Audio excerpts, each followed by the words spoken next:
الحمد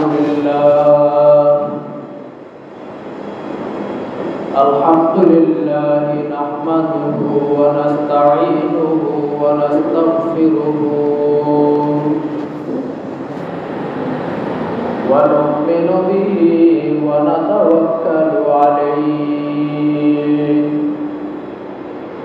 ونعوذ بالله من شرور أنفسنا ومن سيئات أعمالنا من يهد الله فلا مضل له ومن يضلل فلا هادي له ونشهد أن لا إله إلا الله وحده لا شريك له ونشهد أن سيدنا ومولانا محمدا عبده ورسوله صلى الله عليه وعلى آله وصحبه وبارك وسلم تسليما كثيرا كثيرا أما بعد فأعوذ بالله من الشيطان الرجيم بسم الله الرحمن الرحيم ويل للمطففين الذين إذا اكتالوا على الناس يستوفون وإذا كالوهم أو وزنوهم يخسرون ألا يظن أولئك أنهم مبعوثون ليوم عظيم يوم يقوم الناس لرب العالمين وقال رسول الله صلى الله عليه وسلم إذا بعت فكل وإذا ابتعت فكل صدق الله مولانا العظيم وصدق رسوله النبي الكريم ونحن على ذلك لمن الشاهدين والشاكرين والحمد لله رب العالمين اللهم صل على محمد وعلى آل محمد كما صليت على إبراهيم وعلى آل إبراهيم إنك حميد مجيد اللهم بارك على محمد وعلى آل محمد كما باركت على إبراهيم وعلى آل إبراهيم إنك حميد مجيد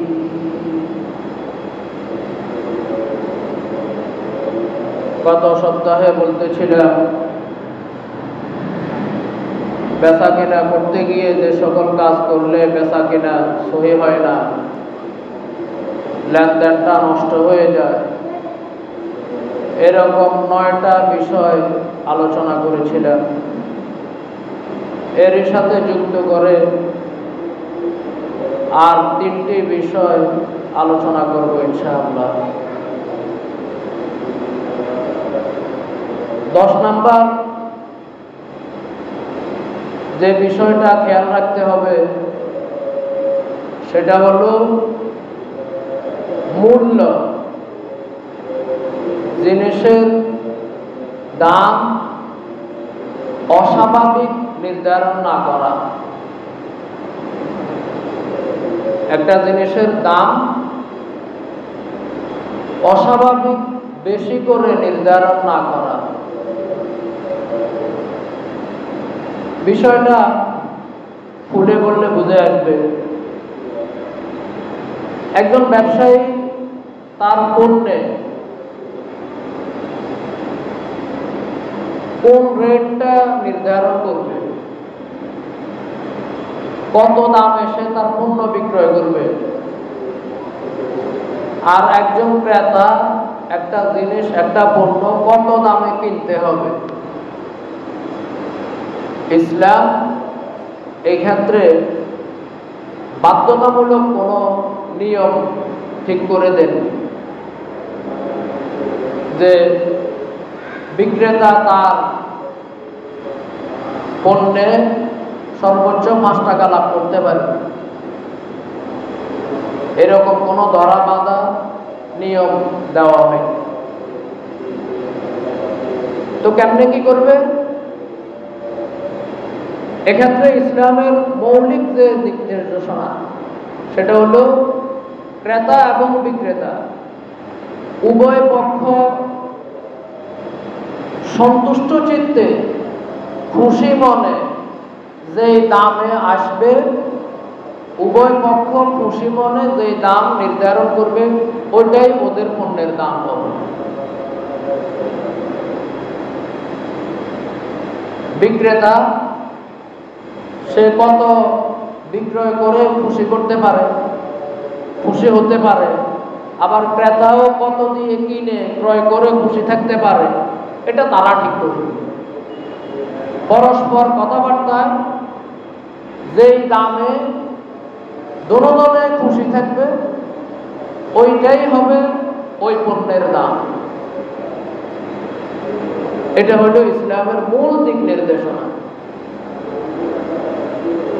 সুতরাং এমন কোনো নিয়ম কানুন নেই যে একজন ব্যবসায়ী তার পণ্যে 5% লাভ করতে পারবে, 10% লাভ করতে পারবে, সর্বোচ্চ 50% লাভ করতে পারবে, এরকম কোনো নিয়ম ইসলামে নির্দিষ্ট নয়, এরকম কোনো নিয়ম নেই। তবে ক্রেতা বিক্রেতা উভয়ে খুশি মনে যা ঠিক করবে সেটা হবে দাম, সেটাই দাম হবে। আল্লাহ রাব্বুল আলামিন কোরআনে কারিমে ইরশাদ করেন, ইয়া আইয়ুহাল্লাযীনা আমানু লা তাকুলু আমওয়ালাকুম বাইনাকুম বিল বাতিল ইল্লা আন তাকুনা তিজারাতান আন তারাদিম মিনকুম। তোমাদের একের জন্য অপরের কোনো সম্পদ ভোগ করার অনুমতি নেই, তবে যদি পরস্পর খুশি মনে কোনো লেনদেন করো, কোনো বেচা কেনা করো, আর সেই সুবাদে তুমি টাকার মালিক হও, আরেকজনের পণ্যের মালিক হয়, তাহলে তোমাদের একের জন্য অপরের পণ্য এবং মূল্য ভোগ করার সুযোগ আছে। এখানে আল্লাহ রাব্বুল আলামিন শুধু বেচা কেনা এভাবে বলে দেন নাই, বরং খুশি মনে যে বেচা কেনা হবে, খুশি মনে লেনদেনটাও খুশি মনে হবে এবং সেখানে দরদাম যেটা সেটাও খুশি মনে হবে।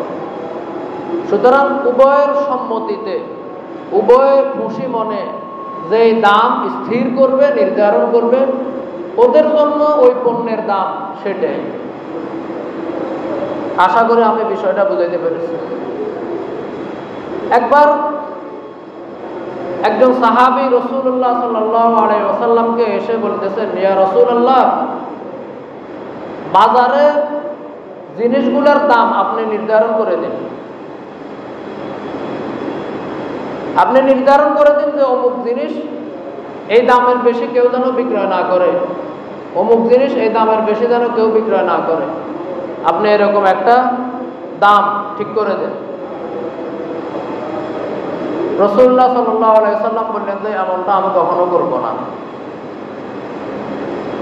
আমি দোয়া করতে পারি, আমি দোয়া করব যেন সবকিছু মুআফিক হয়ে যায়, ক্রেতাদের জন্য যেন উপযুক্ত দামে ক্রয় করার সেই সক্ষমতা আসে, আবার বিক্রেতারাও যেন ক্রেতাদের উপযোগী করে দাম ঠিক করে বিক্রয় করতে পারে। আমি দোয়া করতে পারি বাজারের পরিস্থিতি যেন স্বাভাবিক হয়, বাকি আমি কাউকে বলতে পারবো না যে তুমি দাম এই দামে বিক্রি করতে হবে, এর বেশি বিক্রয় করতে পারবে না। আরেকজন আসলেন, ইয়া রাসূলুল্লাহ, বাজারের জিনিসগুলোর দাম ঠিক করে দেন। রাসূল বললেন যে না, এটা আমি পারবো না। জিনিসের দাম বাড়বে না কমবে এটা কুদরতি ব্যাপার। আল্লাহ যখন জিনিসের দাম বাড়ায় দেন তখন এটা বাড়াই দেয়, যখন কমায় দেন কমে যায়।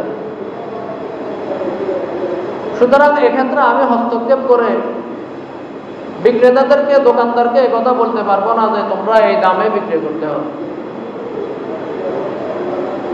এরপরে রাসূলুল্লাহ সাল্লাল্লাহু আলাইহি সাল্লাম যে কথাটা বললেন ওই সাহাবীকে বোঝানোর জন্য, এভাবে উম্মতদেরকেও বুঝিয়ে দিলেন যে তিনি কেন বাজারে বিক্রেতাদেরকে দাম নির্ধারণ করে দেননি।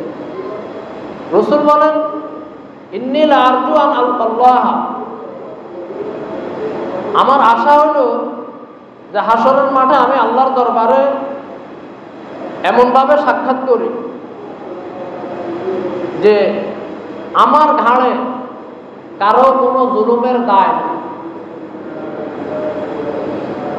আমি চাই আল্লাহর দরবারে এরকম অবস্থায় দাঁড়াইতে যে যখন আমার ঘাড়ে কারো প্রতি কোনো জুলুমের কি নাই, কোনো দায় নাই, মানে আমি কারো উপরে কোনো জুলুম করি নাই, এরকম যেন আমার হয়। যতটুকু বুঝে আসে রাসূলুল্লাহ সাল্লাল্লাহু আলাইহি ওয়াসাল্লাম ওই সাহাবীকে এটাই বুঝাতে চেয়েছে যে আমি যদি বিক্রেতাদেরকে বলে দিই যে তোমরা এই পণ্য এই দামে বিক্রয় করতে হবে, এভাবে আমি যদি প্রত্যেকটা পণ্যের দাম ঠিক করে দেই, হয়তো দেখা গেল ক্রেতাদের জন্য এটা সুবিধা হইলেও বিক্রেতাদের উপর জুলুম হয়ে যাবে। দেখা গেল একজন বিক্রেতা, একজন ব্যবসায়ী, সে তার এই মাল আমদানি করতে তার ক্রয় করা লেবার খরচ ইত্যাদি খরচ মিলিয়ে তার পড়ে গেলে 10 টাকা। এখন আমিও ঠিক করে দিলাম ডিম প্রতি পিস 10 টাকা, তাহলে তো আমি এই ব্যবসায়ের উপরে জুলুম করে বসলাম। কি বলেন? যদি আল্লাহর রাসূল দাম এটা বলে দেন যে ডিম এখন 10 টাকা করি, তাহলে আর কোনো গ্রাহক 10 টাকার উপরে 1 পয়সা দিবে না। কিন্তু দেখা যাবে এতে করে গ্রাহকদের, জনগণের সুবিধা হইলেও ব্যবসায়ী যে শ্রেণী তাদের উপর অসুবিধা হয়ে যাবে। হয়তো দেখা গেল যে তারা এই ডিম বা এই পণ্য বাজারজাত করতে করতে তাদের 10 টাকার মতো খরচে পড়ে গেছে, অথবা কাছাকাছি হয়ে গেল। এখন আমার দাম ঠিক করে দেওয়ার কারণে তারা এর চেয়ে 1 পয়সাও বেশি বিক্রয় করতে পারবে না, এতে করে তারা জুলুমের শিকার হবে, তারা লোকসানের শিকার হবে।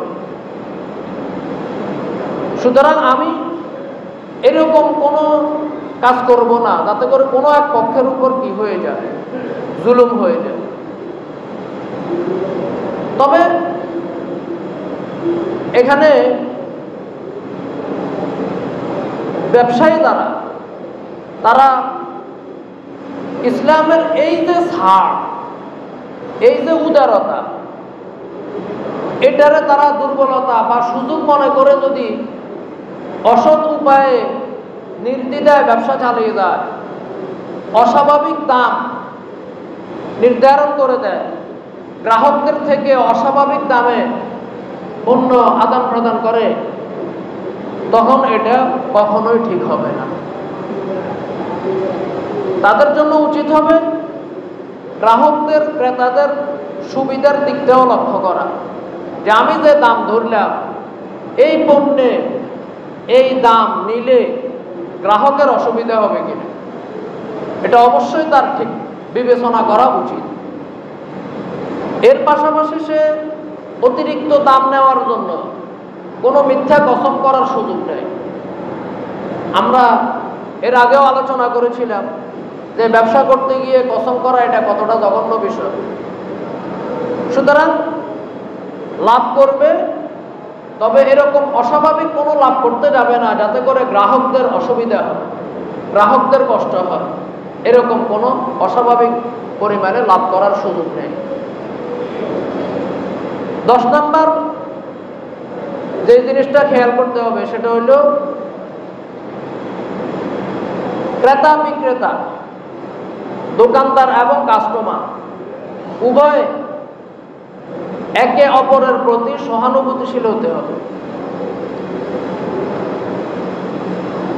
কেউ কাউকে ঠকানো, কেউ কারো সাথে প্রতারণা করার এই মানসিকতা রাখতে পারবে না। যদি দোকানদার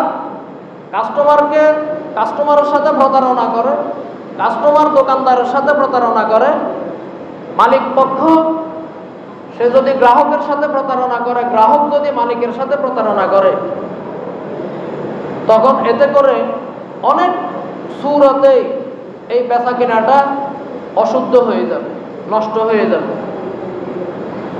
অবস্থার ব্যবধানে হুকুম বিভিন্ন রকম হয়। বাকি প্রতারণা করার কারণে অনেক ক্ষেত্রে বেচা কেনাটা অশুদ্ধ হয়ে যাবে। এই কারণে গ্রাহক এবং মালিক বা দোকানদার কখনোই একে অপরের প্রতি এরকম অসদাচরণ করবে না, একে অপরের সাথে প্রতারণার আচরণ করবে না। কিন্তু আমাদের সমাজে অনেক লেনদেন প্রতারণার উপরেই সিস্টেম হয়ে গেছে, প্রতারণার উপরে সিস্টেম হয়ে গেছে। কথার কথা, আপনাদের বাড়িতে বড় একটা পুকুর আছে, পুকুরে বড় বড় মাছ আছে, অনেকদিন সেঁচা হয় না। আপনারা চিন্তা করলেন যে আমরা এখানে একটা বন্ডের মতো, একটা টিকিটের মতো সিস্টেম করি। এক টিকিট 5,000 টাকা করে। আমরা 50 জনের কাছে টিকিট বিক্রয় করব। একদিন বা 2 দিন বা 3 দিন যে পরিমাণ সময় সমঝোতা হয়, আমরা এই পরিমাণ সময় ঠিক করে দিব যে তোমরা এই পরিমাণ সময় এই পুকুরের পাড়ে মাছ ধরো। টিকিটের দাম 5,000 টাকা। তুমি মাছ ধরে 500 টাকার মাছ ধরতে পারো বা 50,000 টাকার মাছ ধরতে পারো, সেটা হলো তোমার ব্যাপার। এই সিস্টেমে আমাদের মাছ বেচা কিনা চলে কিনা, টিকিট বেচা কিনা চলে কিনা? চলে, বহু চলে। তো এগুলোর ক্ষেত্রে গ্রাহকরাও মানে অনেক পার্টি এরকম প্রস্তুত হয়ে যায় যে হ্যাঁ, আমি একটা টিকিট ক্রয় করব, আমার মাছ ধরার দক্ষতা আছে, আমার সেই কলা কৌশল জানা আছে, আমার রাশি ভালো আছে। বা অনেকে শখের বশীভূত হয়েও টিকিট কিনে গেলে 5,000 টাকা গেলে মন্দ কি?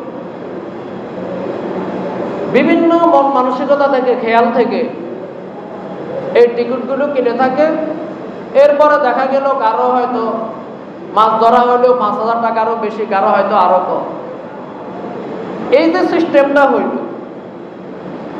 এটা তো সমাজে এখন স্বাভাবিক। এখন আমি টিকিট কিনে মাছ যদি না পাই, পুকুরওয়ালাকে গিয়ে কিছুই বলতে পারবো না যে আমি মাছ পাইলাম না, 5,000 টাকা আমারে দিয়ে দেন। এটার কি কোনো সিস্টেম আছে নাকি? কোনো সিস্টেম নাই। আবার আরেকজনে 50,000 টাকার মাছ ধরল, পুকুরওয়ালা যদি তাকে আড় করে যে তুমি দিলে 5,000, নিতেছ 50,000 টাকার মাছ, সেটা কেমন করে হয়? না, তুমি বাকি মাছ এখানে রাখি দাও। এটারও কি কোনো সিস্টেম আছে? সিস্টেম নাই। যদিও নাকি নিয়মটা শরীয়তে নিষিদ্ধ, কিন্তু সমাজের মানুষ এটা মানে নিয়েছে। এখন সমাজে এটা সিস্টেম হয়ে গেছে। এখন যদি যারা টিকিট কিনলো, এরা যদি জিনিসটা খুশি মনে মেনেও নেয়, তাও কাম হবে না। এখানে সে খুশি থাকলেও লেনদেনটা সহি হয় না। সে 5,000 টাকার টিকিট কিনে 5,000 টাকার মাছ ধরুক, 500 টাকার মাছ ধরুক, 50,000 টাকার মাছ ধরুক, তার জন্য এই লেনদেন ঠিক হয়নি। আবার তার কাছে যে 5,000 টাকার টিকিট বিক্রয় করছে, সেও টিকিট বিক্রয় করে এই টাকা তার জন্য খাওয়া বৈধ হবে না। তো সিস্টেমটা সবাই মন থেকে মানে নিলেও, সবাই খুশি মনে টিকিট কিনলেও, টিকিট দিলেও, কিন্তু ইসলামে এই লেনদেন কোনোভাবে অ্যালাউ করে না। এইরকম যত সুরত হইতে পারে, যত সুরত হতে পারে যে যিনি ক্রয় করতেছেন তার কাছে এটা স্পষ্ট নয় যে আমি যে টাকা দিতেছি ওই টাকা পরিমাণে মাল পাবো কি পাবো না, এটা তার কাছে কি নাই, স্পষ্ট নাই। এরকম কোনো লেনদেন সহি হবে না। এভাবে আরো যত সুরত হইতে পারে, আধুনিক সুরত হইতে পারে, যেখানে এমন কোনো সুরত দেখা যাবে যে এখানে প্রতারণা করা হইতেছে, ধোঁকা দেওয়া হইতেছে। এক পক্ষ কি পাইল সেটা নির্ধারিত, কিন্তু আরেক পক্ষের কি হবে এটাও জানা। তার কি হবে, পরিণাম কি হবে, সে কি আসলেই এই জিনিস উদ্ধার করতে পারবে কিনা, এটা সম্পূর্ণ অনিশ্চিত। তাহলে এই ধরনের যত অনিশ্চিত সিস্টেমে মানুষ লেনদেন করবে, যত সিস্টেম আবিষ্কার করবে, যদি কোনো এক পক্ষের পাওনা অনিশ্চিত হয়ে যায়, তখন আর ওই লেনদেন ইসলামে অ্যালাউ করবে না। সুতরাং ক্রেতা এবং বিক্রেতা উভয়ে একে অপরের প্রতি সহানুভূতিশীল থাকতে হবে। কেউ কারো সাথে প্রতারণা করার মন মানসিকতা রাখতে পারবে না। 11 নাম্বার যে জিনিসটা খেয়াল রাখতে হবে সেটা হইল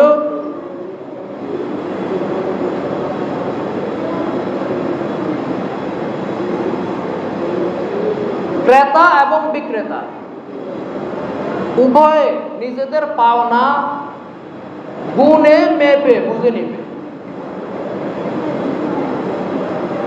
উভয়ে নিজেদের পাওনা কি করে নিতে হবে, যেটা মাপার জিনিস সেটা মেপে বুঝে নিতে হবে, যেটা গণার জিনিস সেটা গণে বুঝে নিতে হবে। তো এক্ষেত্রে আমরা অবশ্যই যেটা নিজে পায়, যেটা নিজের পাওনা সেটা ঠিকই গণে নেই। ব্যবসায়ী যদি হয় তাহলে নিজের পাওনা টাকা ভালোভাবে গণে নেয়। গ্রাহক যদি হয় তাহলে সে নিজের পাওনা পণ্য ভালোভাবে গণে নেয়।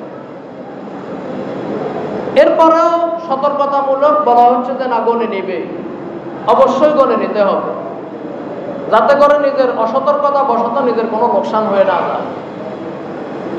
কিন্তু আমাদের আচরণ একটু দ্বিমুখী। নিজের পাওনাটা বুঝে নিতে কড়া গন্ডা হিসাব করে বুঝে নিই, কিন্তু অন্যের পাওনা বুঝাই দিতে সেই রকম হিসাব করি না, সেখানে হেরফের করার চেষ্টা করি। দোকানদারও সুযোগ পাইলে চেষ্টা করে যে গ্রাহককে কিছু কমায় দেওয়া যায় কিনা, মাছ 100 গ্রাম 200 গ্রাম কমায় দেওয়া যায় কিনা। আবার গ্রাহকরাও অনেক সময় চেষ্টা করে যে দোকানদারকে টাকা দিতে 5-10 টাকা কমায় দিতে পারে কিনা। যদি সুযোগ মতো কিছু কমায় দিতে পারি তাহলে তো বাঁচলাম। এই যে একটা মানসিকতা, এই মানসিকতার কারণে অনেক সময় লেনদেন এটা অশুদ্ধ হয়ে যায়, অনেক সময় লেনদেন অশুদ্ধ হয়ে যায়।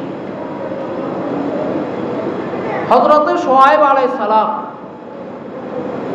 তার কওমের একটা বদ অভ্যাস ছিল।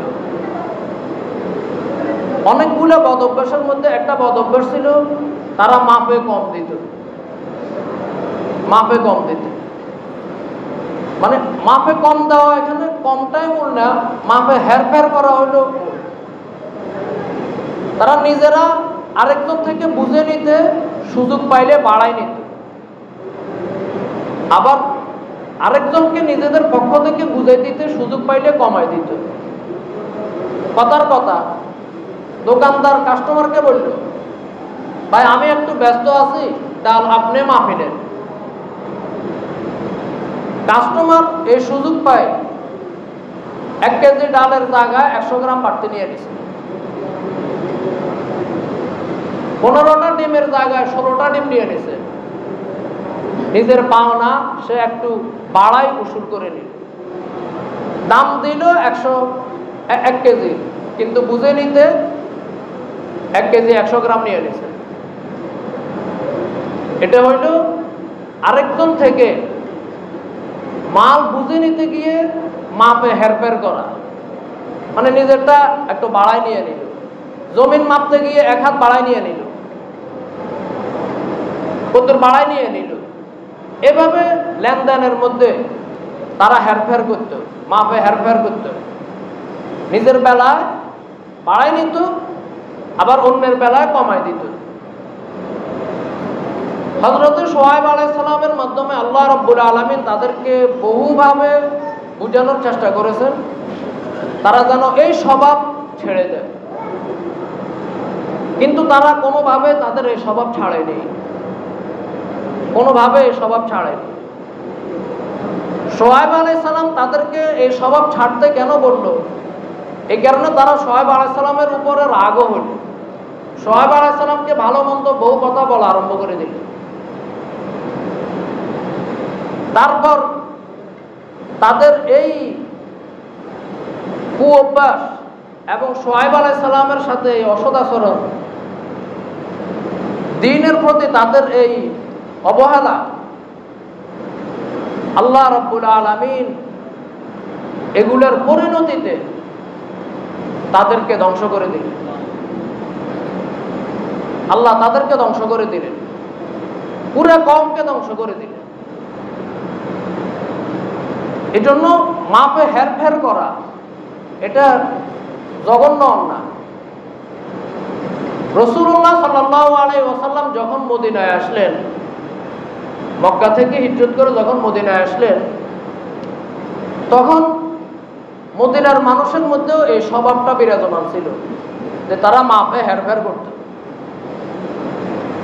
কিন্তু রাসূলুল্লাহ সাল্লাল্লাহু আলাইহি ওয়াসাল্লাম এসে যখন বাজারের এই পরিস্থিতি দেখলেন, তিনি বুঝাইলেন এবং সবাই মেনেও নিলেন, মাপের এই হেরফেরের যে কুঅভ্যাস এটা ছেড়ে দিলেন।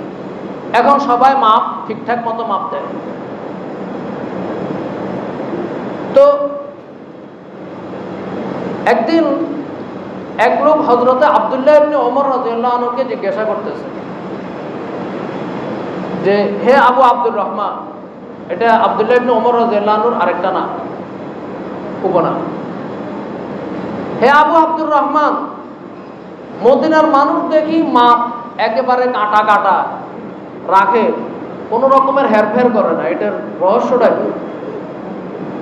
তো আব্দুল্লাহ ইবনে ওমর রাদিয়াল্লাহু আনহু বললেন যে এটার রহস্য হলো, এরা যখন মাপে হেরফের করত, আল্লাহ রাব্বুল আলামিন কোরআনে কারীমের একটি সূরার মাধ্যমে এদেরকে সতর্ক করলেন। আল্লাহ বললেন, ওয়াইলুল লিল মুতাফফিফিন আল্লাযীনা ইযা ক্তালু আলান নাসি ইস্তাওফুন ওয়া ইযা কালুহুম আও ওয়াজানুহুম ইখসিরুন। আল্লাহ বললেন, যারা মাপে হেরফের করে এদের জন্য কঠিন শাস্তি রয়েছে। যারা নিজেরা নিতে বাড়ায় না আর অন্যকে দিতে কমায় দেয়, এরকম লোকদের জন্য ভয়াবহ শাস্তি রয়েছে জাহান্নামে। তারা কি মনে করে আল্লাহ ইয়াযুন্নু উলাইকা আন্নাহুম মাবউসুন, তারা যে একসময় আল্লাহর দরবারে দাঁড়াইতে হবে এই ব্যাপারে কি তাদের সন্দেহ হয়? এরা কি সন্দেহ করে যে দাঁড়াতে হবে কিনা? তাদের তো এই ব্যাপারে শতভাগ শিওর থাকা দরকার যে একদিন তারা আল্লাহর দরবারে দাঁড়াইতে হবে। সুতরাং কোন ভরসায় তারা এখন মাপে হেরফের করে? আবার তারা কি এরকম মনে করতেছে যে তারা যে এখন মাপে হেরফের করে এটা আল্লাহ জানেন না, অথবা আল্লাহ এখন জানলেও এটার কোনো রেকর্ড থাকবে না, এটার কোনো রিপোর্ট থাকবে না? তারা কি এরকম মনে করতেছে? এটা কখনো না।